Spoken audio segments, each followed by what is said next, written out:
মই খোৱা কোঠালিত শকুন্তলা তোমাৰ ছবি ৰাখিছো। অন্য এটা ভিডিঅ'লৈ মই কৈছোঁ আপোনালোকৰ মাজলৈ অসমৰ জনপ্ৰিয় কণ্ঠশিল্পী নীলা দাসৰ এটা নতুন গান আহি আছে। গানটোৰ নাম কি, গানটো আপোনালোকে কেতিয়াও শুনিব আৰু কোনটো ইউটিউব চেনেলত মুক্তি পাই সকলো কথা জনাই যাম। গতিকে ভিডিঅ'টো স্কিপ নকৰাকৈ সম্পূৰ্ণকৈ চাই থাকিব বুলি আশা থাকিল। ফেনবোৰ জনপ্ৰিয় কণ্ঠশিল্পী নীলা দাসৰ আহিবলগীয়া গানটোৰ নাম হৈছে শকুন্তলা। এই গানটো আপোনালোকৰ মাজলৈ আহি আছে নেপালৰ পৰা নেপালী ভাষাত। নীলা দাসে লখত গীত পৰিৱেশন কৰিবলৈ গৈ গানটোৰ বিষয়ে কি কৈছিল আৰু লগতে অকণ গুণগুণাই দিছিল, তাই অকণ মোৰ হাতত ভিডিঅ' ক্লিপ আছে, প্ৰথমতে চাই লওঁ আহকচোন। বিহুৰ পিছতে চাগে নেপালৰ পৰা নেপালী ভাষাত এই গীতটি ওলাব। মই নেপালী ভাষাত ভুলে শুদ্ধ গাই দিছোঁ গীতটি, আপোনালোকে নাজানো, কিন্তু শুনিব নিশ্চয় ভাল পাব আপোনালোকে।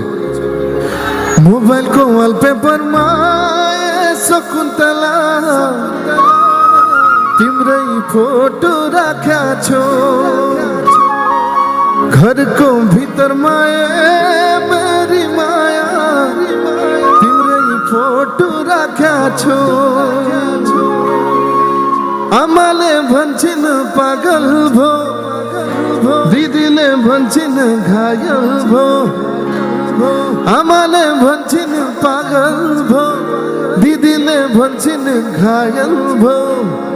तिम्रै सम्झी सपनी माया शकुन्तला लामो कहानी लेख्या छौ, लामो कहानी लेख्या छौ म।